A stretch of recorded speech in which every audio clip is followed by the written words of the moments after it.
Hey folks, how's it going? Mark Millett from Solar World here. Here to basically keep you updated on all the projects that we've been doing lately. A1 Roofing subcontracted us out to take care of this particular application for their off-grid needs. It is quite a bit out in the woods, roughly about 1.5 miles. So the electric cost for the cabling coming into this building costs more than our solar package. Let me go ahead and show you what we got going on. Okay, so on top of this barn dominium, excuse my sandals, probably the worst thing to do. Out in the middle of nowhere here, we have 32 monocrystalline solar panels sitting on top of this platform here.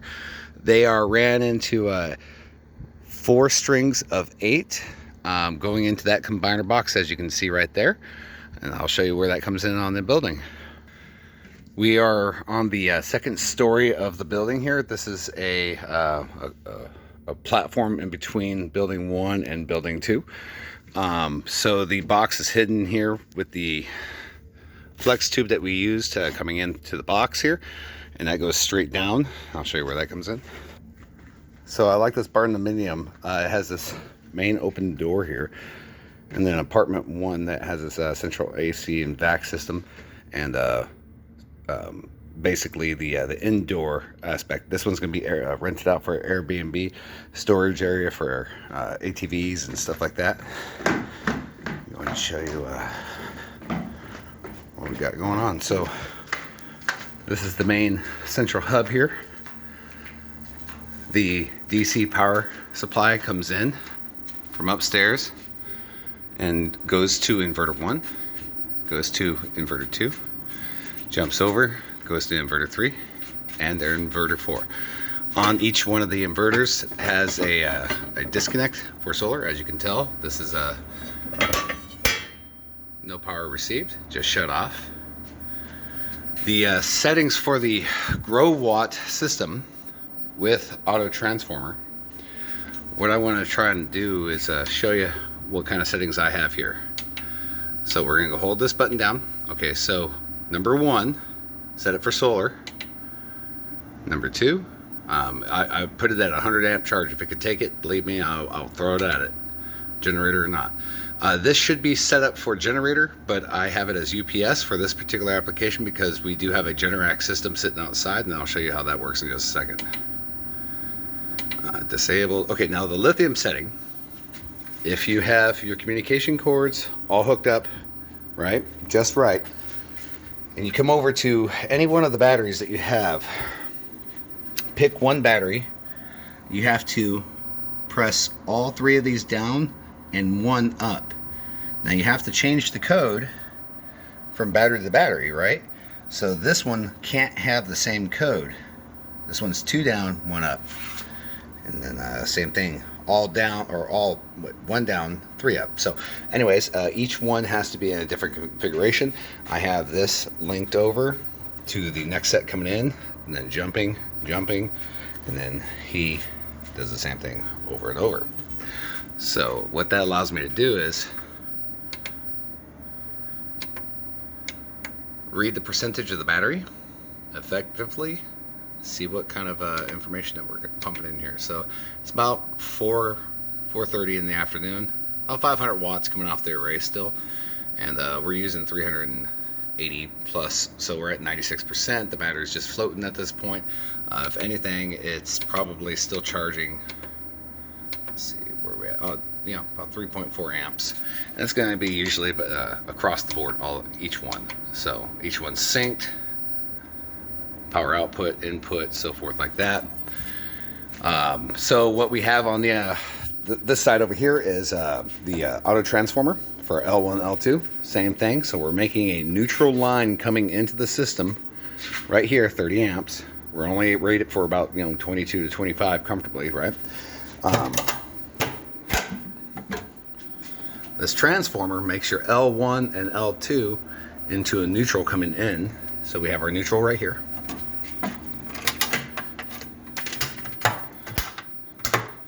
Awesome locking system, and we have our neutral as a breaker sitting on this, 4 fed in L1, L2 on this and this one, disabling the the neutral line in case one of these fail.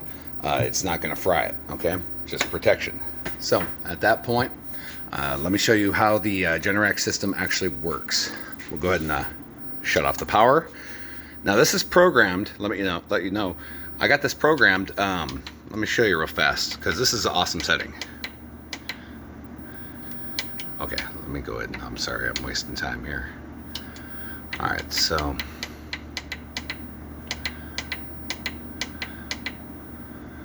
okay, so back to AC. That means the inverters are going to shut off when these batteries reach 11%.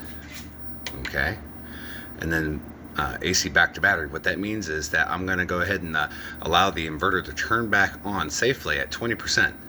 Now the reason why I only have that 9% gap right there is because I have these charging units coming off of the system here directly to tie electrical needs for that. But when that automatically kicks on,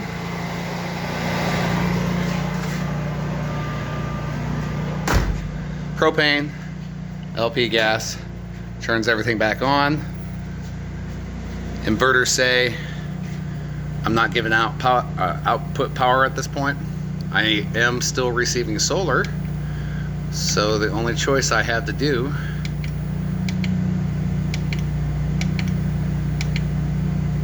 come on, you stubborn bitch. Oh. It's receiving the input. It's only pushing in 11 watts right now until it can kick and start to drop. So I have these chargers sitting here. They're a 25 amp, 48 volt built in for the system here. So I have 4 of these, one for each one of the banks. You can see here. Now see, he's blinking green because he's pretty much saying that these batteries are full. Like there's nothing else that he can really do. He's got to back off, right? So he's blinking green. He's blinking red because he could take a little bit of a charge. He's probably like 96, 98%. You know, like for example,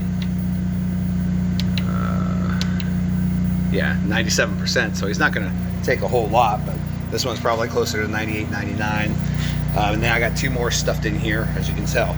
So battery bank 1, 2, 3, and 4 are on their own individual 10 amp circuits designed for this. So at this point, we're able to supply comfortably 30 amps per plug, L1 and L2.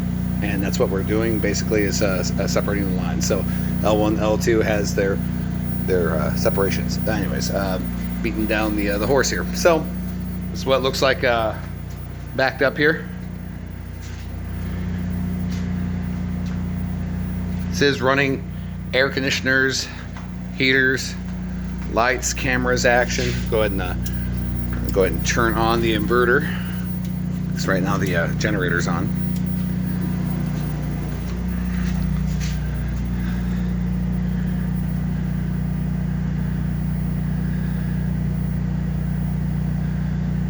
Waiting for the transfer switch to hit.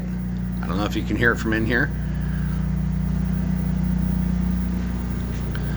Once the inverters kick on power, you'll hear a thud on the outside of this wall here.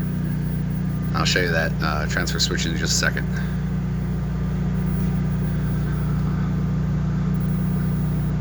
Yeah, any second now. It takes about 15 to 20 seconds and that kicks on. So right away the house is pulling 610 watts. This one's feeding nothing yet, nothing yet, nothing yet. So I have this, oh, you heard the thud. Power's transferred over. This is inverter 1, inverter 2, same thing, bank 1, bank 2.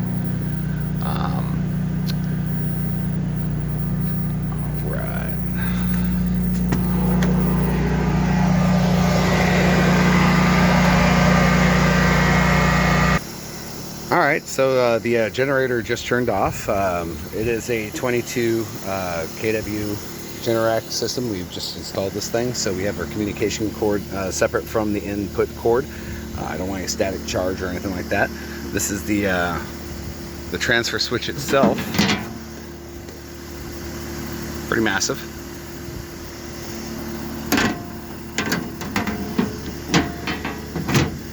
What I wanted to show you was that we have a AC. Well, it's a mini split is what it's called, right? So it runs off of a 240. This is only about 6 amps pulling off of this thing. These guys right here are pulling like 15 a piece. So they're not being nice to the batteries, but as of right now, 4 o'clock in the afternoon, we're still producing just enough power sitting up on the true south facing wall of this building here. Anyways, folks, just wanted to keep you updated on the progress. Oh yeah. Let me show you how nice this place looks on the inside.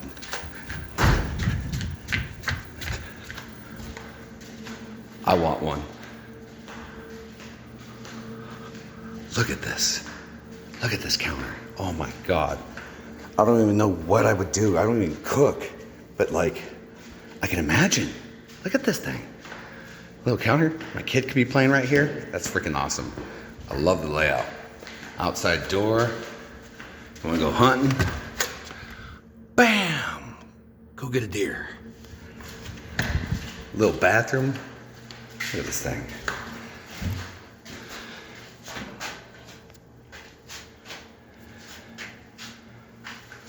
Pretty sweet. Little closet. Pretty good sized bedroom. Awesome windows. Look at that view, man. That's God's country, right? Anyways, folks, God bless. Thank you.